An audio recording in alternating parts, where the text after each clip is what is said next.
Hey, everybody. Happy Monday. Welcome back. I hope you all had a wonderful spring break, and I cannot wait to hear all about it tomorrow when I get back. I wanted to hop in here real quick and just review 8.1 and 8.2 with you real quick. These are two sections that we chatted about right before we left for spring break. So our week this week is going to look like review of 8.1, 8.2 today. We're going to spend 2 days this week working on section 8.3. So Tuesday we'll work on 8.3 and we'll focus on examples 1 and 2. And then Wednesday we're going to continue with section 8.3, focusing on examples 3, 4, and 5. And then Thursday, we will have an entire day of review incorporating everything that we talked about in 8.1, 8.2, and 8.3. And then Monday of next week, ladies and gentlemen, Monday of next week will be our 8.1, 8.2, 8.3 quiz. And that is going on the new marking period because we are in quarter 4. So without any further ado, let's take a look at reviewing sections 8.1 and 8.2. And in these two sections, we worked on graphing f of x. Remember, that is function notation, and that is a fancy way of saying y equals ax squared plus c. And you can see here that I wrote the a in the color pink, and I wrote the c in the color orange. And then you can also see over here that I underlined section 8.1 in pink, and I underlined section 8.2 in orange because those coordinate. So this pink A is what we discussed in section 8.1, and the addition of this plus orange C is what we discussed in section 8.2. In both of these sections, we talked about the fact that our parent function is going to be f of x equals x squared. And then we chatted about what A and C do to the graph of a quadratic. So you can see here that if A is positive, the graph will open up. And if the graph opens up, then that is going to be a minimum value, all right?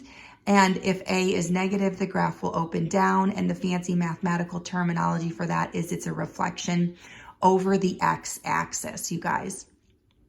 And if the graph opens down, then it's going to have a maximum value. So, which actually leads me right to here. Our vertex will either be a maximum if the graph opens down or a minimum if the graph opens up. We also discussed what happens to our parabola or our quadratic when A is between 0 and 1. It will be a vertical shrink. And we chatted about what happens when A is greater than 1. It will be a vertical stretch. And then over here, you can see how C impacts the graph as well. If C is greater than 0, then it will be a vertical translation of C units up.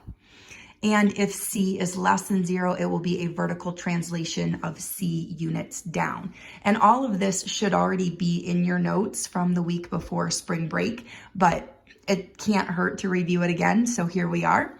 Let's take a look at these two examples really quickly here. We want to compare each one of these functions, g of x and h of x, to our parent function f of x equals x squared. And we want to be as detailed as possible.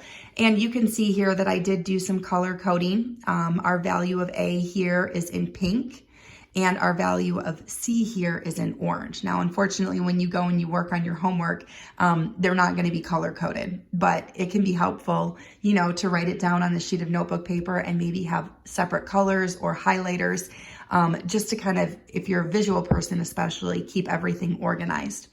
So let's start focusing on this pink 2. So we can see here that this is positive.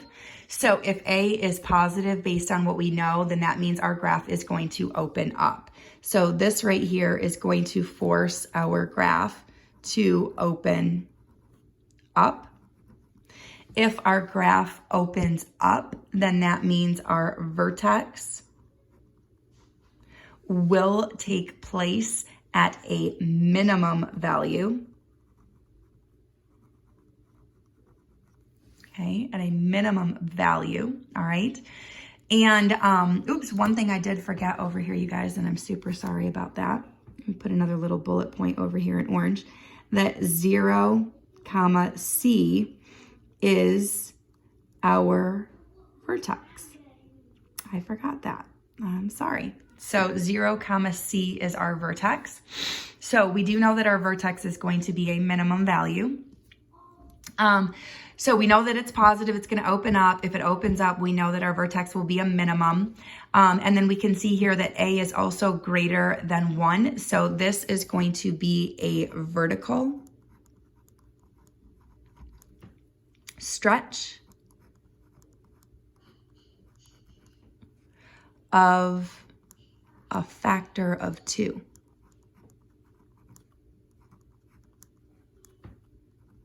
So we're opening up, we're gonna have a vertex that will be a minimum value, and we're gonna have a vertical stretch of a factor of 2.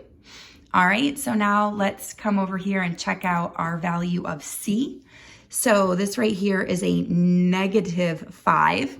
So according to what we know here, if C is less than 0, it will be a vertical translation of 5 units down.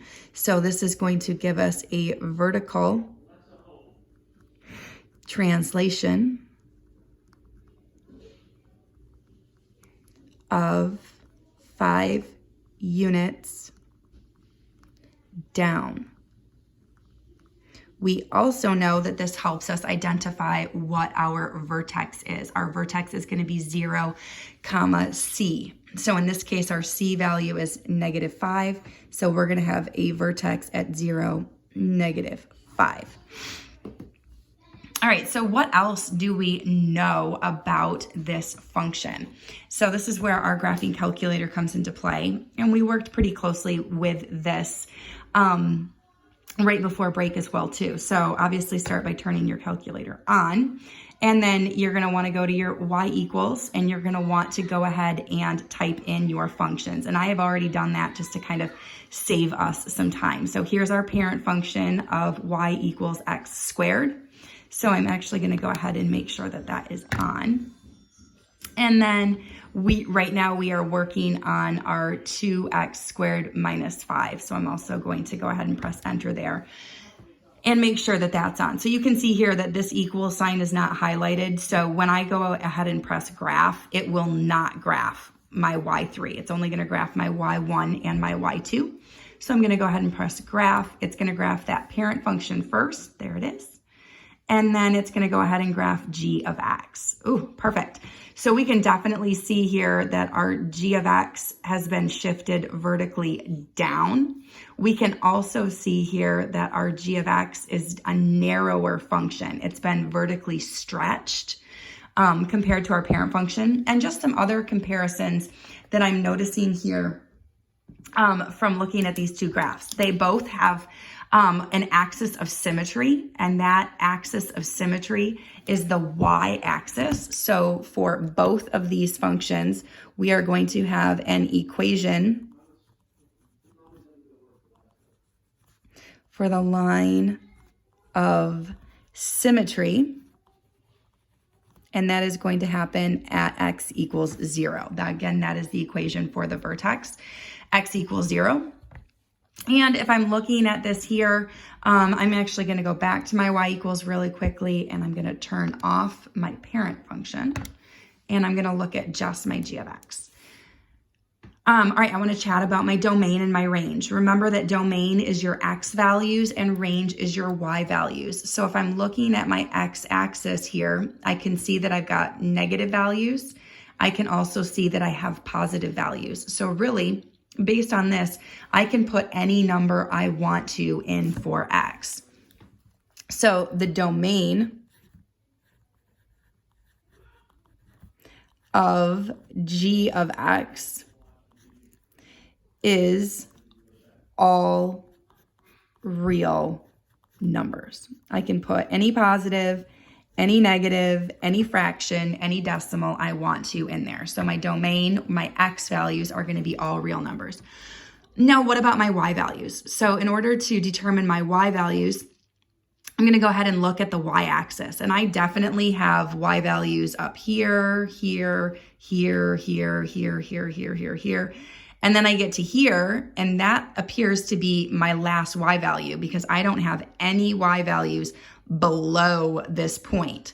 So basically my y values, or my range, are greater than or equal to -5. Oops. So the range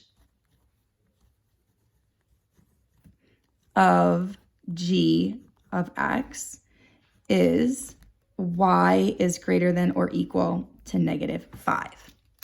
All right, let's really quickly take a peek over here at part B, our h of x. We're going to compare h of x again to our parent function. So how does it impact our parent function? So clearly right here, we've got this negative out in front. And if we come back up here, if a is negative, then that means our function is going to open down. And then we can also see if it's opening down that our vertex will be a maximum. So this is going to force our function to open down. Okay, we're going to open down. And our vertex equals a maximum. And I'm just going to abbreviate that. Is going to equal a maximum. All right, and then let's chat about this right here, our 1/4.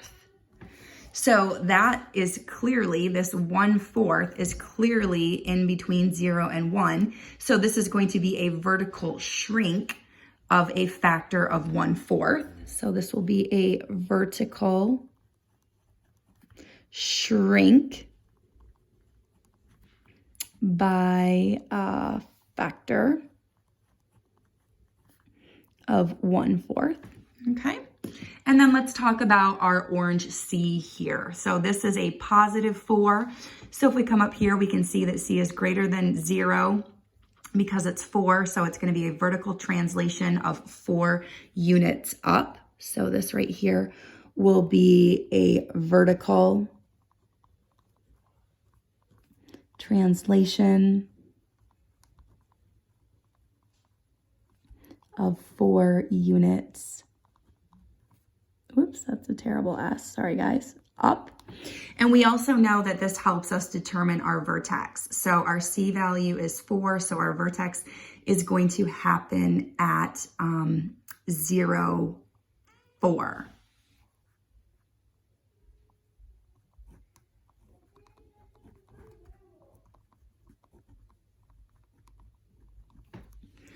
All right, so then let's go to our graph really quickly. Oh, let me get rid of that. And check out what is happening here. So I'm gonna go to my y equals. I want my parent function. So I'm gonna go ahead and turn that on. I do not want this function. We just looked at that one. So I'm gonna go ahead and turn that off. And then I'm gonna come down here. I'm gonna arrow down and press enter on my equal sign. So my parent function, which is y1, and my h of x, which is y3, are going to be highlighted. And I'm going to go ahead and press graph. It's going to graph my parent function first. There it is. And there's our h of x. Woo! All right. So we can definitely see that it is opening down, which is what we had here. It's clearly going to have a maximum value because this is increasing, increasing, increasing. It gets to its highest point and then it starts to decrease. It is definitely wider than our parent function, hence that vertical shrink of a factor of 1/4.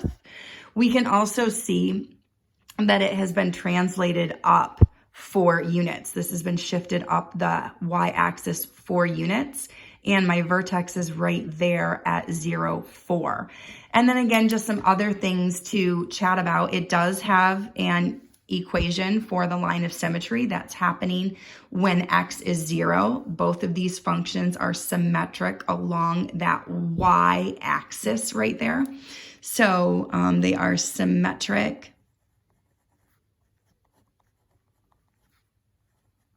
along the y-axis. And the equation for the y-axis, one more time, is x equals 0. All right, now let's chat really quickly about their domain and range. So again, I'm going to go to my y equals here. And I'm going to turn my parent function off so that I'm just looking at that h of x. All right, so if I'm looking at my domain is my x values. Again, I can see I have positives and I have negatives. I can have fractions, I can have decimals. So my domain here,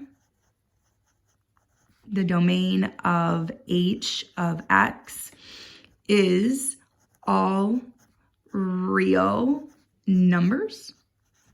And then let's chat really quickly about the range of this function. And again, range is our y values.